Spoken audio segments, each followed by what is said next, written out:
Alright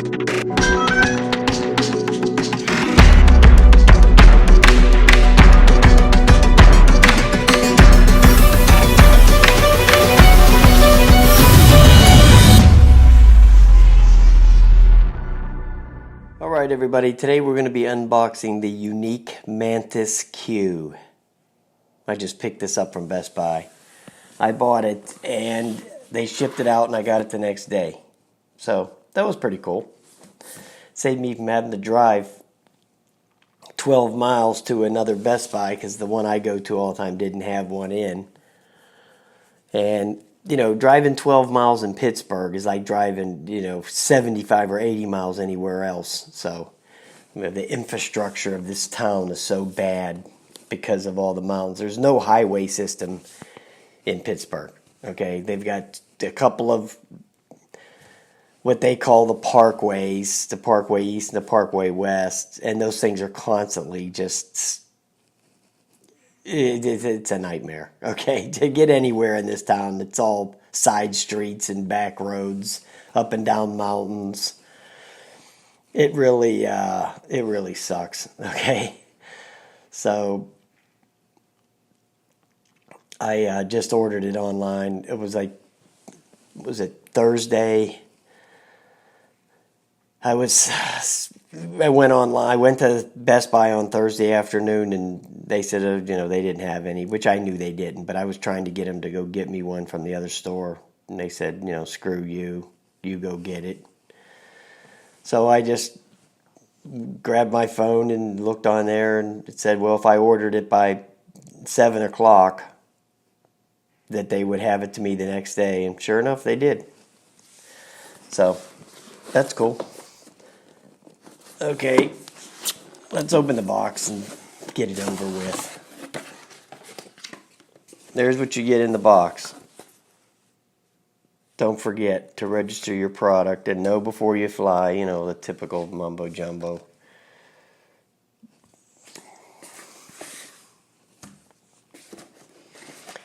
Here's the paperwork, the instruction manual, which, yeah. There's that. Do not eat. Let's get to the good part, which is this. Okay, the quadcopter. It really has a nice feel to it, guys.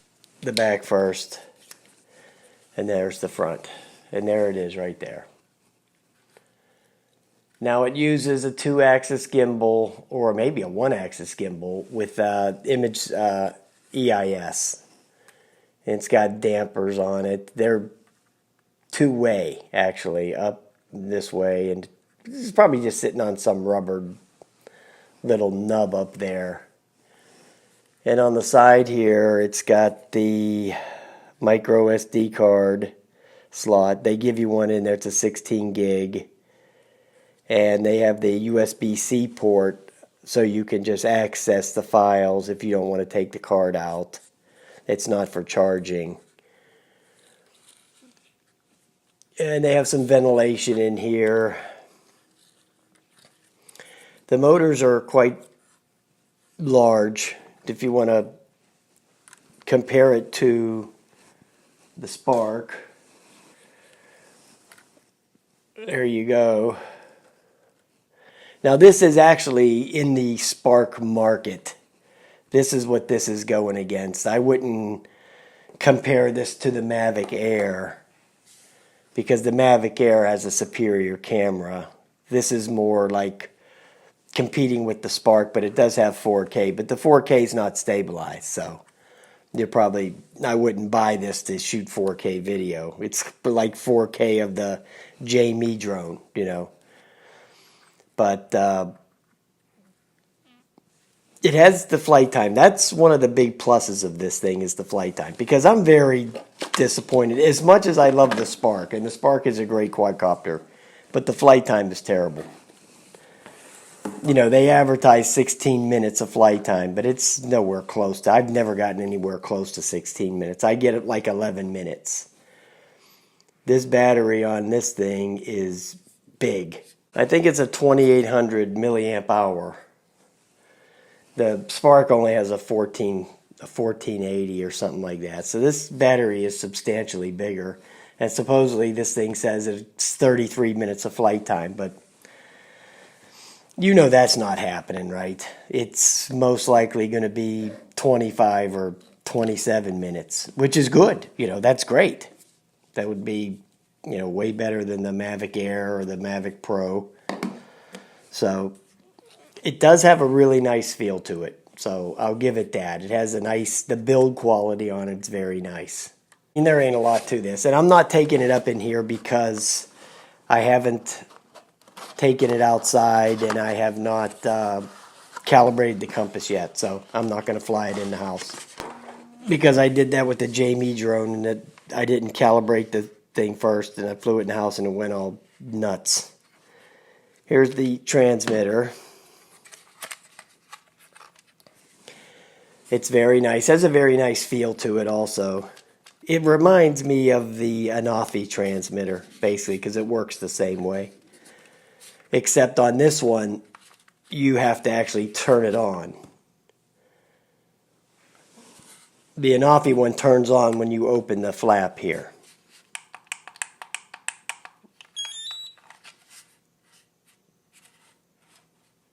And then it has this is to rotate the gimbal up and down.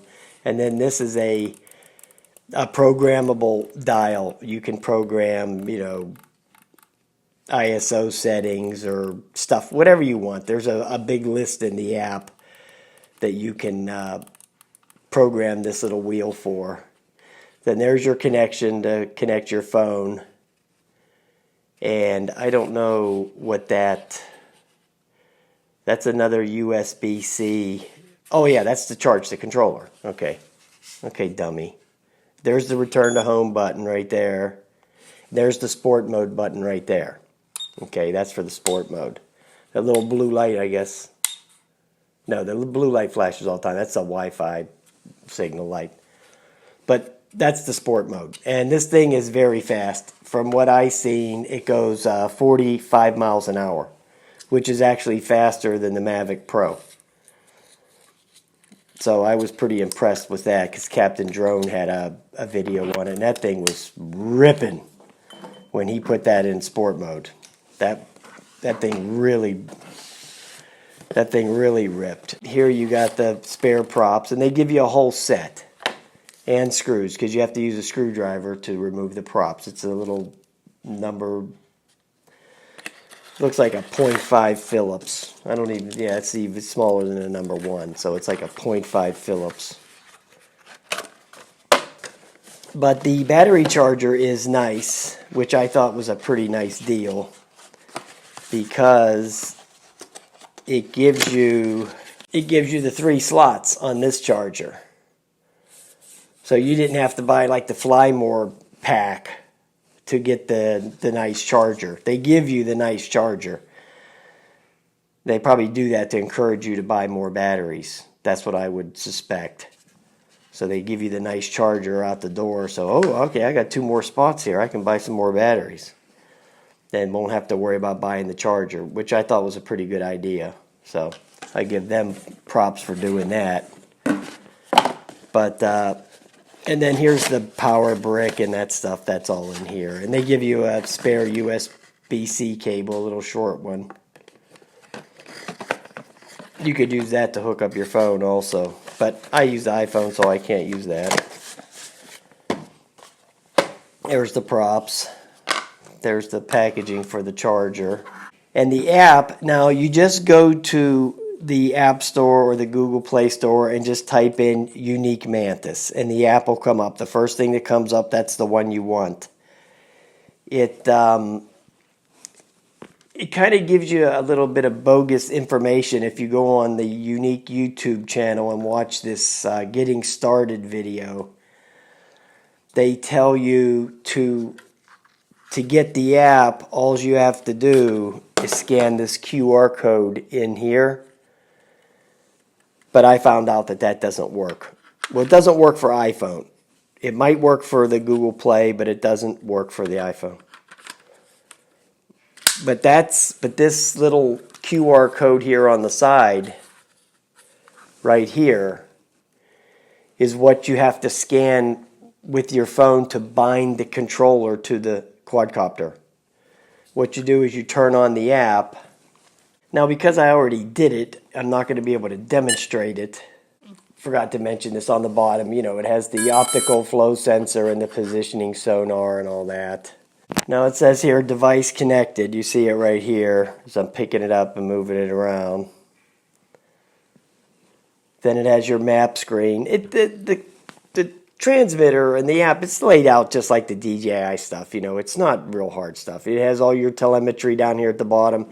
It even shows you your time that you flew, how the speed, the height, and the distance. All that's in there. And then you got your settings over here. If you want to turn on the voice controlled software and do the updates. The updates is really easy. You just come over here, go to click updates, and it does that. Map setting, calibrate map coordinates, gives you your units if you want to use metric. It's just real simple stuff. Tells you your return to home height. I got mine set at 300. Your height limit, I got mine at 394. You can even turn all the LEDs off if you want. So it gives you that. And then you got your compass calibration, which I haven't done yet, so that's why I'm not going to take it off.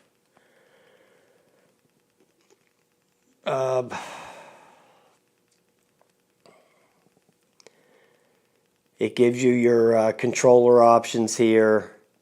That's where you would, here's your voice control. I'm not going to use the voice control because I'm just not a big fan of it. I didn't use it with the Jamie drone. But you can turn it on here, and if you have it turned on, all you have to do is say take off, and it'll take off. Don't take off, okay? I hear the fan kicked on. I was thinking it was going to do something stupid. That's why I don't like voice control, okay? That's what I hate about my Xbox One. I'll be sitting there saying something, and then some stupid shit will show up on the screen. I'm like, yeah, get out of here. Anyway, so that's it. But what you have to do when you get to the beginning, this was the part that's a little weird. When you first turn it on for the first time, it'll say not connected here. It says connected now because I did it already. What you have to do is you see this little button right here, because you'll wonder why the controller's not working. That little button right there, you press that, and this little barcode reader will show up. Because until you do that, the controller won't work. But you have to plug the controller in, or plug the phone into the controller like this. And then you hit that little scan button right there. It's that one right there. And then what will happen is a QR code reader will show up. And then you take that and you scan that QR code that's on the side of the quadcopter. And then what that'll do is it'll bind the quadcopter to the transmitter. Okay, that's the first time I've seen that, but that's the way they're doing it. So I guess so it won't work with another one. You would have to rebind it to another quadcopter if you were going to get a different one, or if you smash this one all to hell and you had to do it, get another one, but you kept the transmitter, you'd have to do that same thing again to get it to work. So, but anyway, so that's it. And then, it just has your map screen there. It tells you where you're at. It's accurate. That's where I'm at, where it's showing. So, yeah. Can't wait to get out and fly this thing. Seems nice.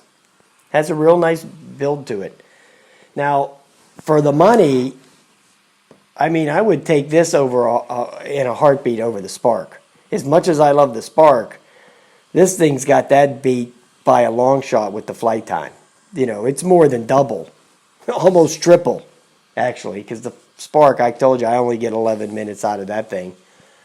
And I got good batteries. I mean, other people get more. It all depends, But, this thing with its 33 minutes, so you get 26 or 27, I mean, that beats the hell out of 11. That's the way I look at it. 33 is better than 11. Okay. But that's it, guys. Right there.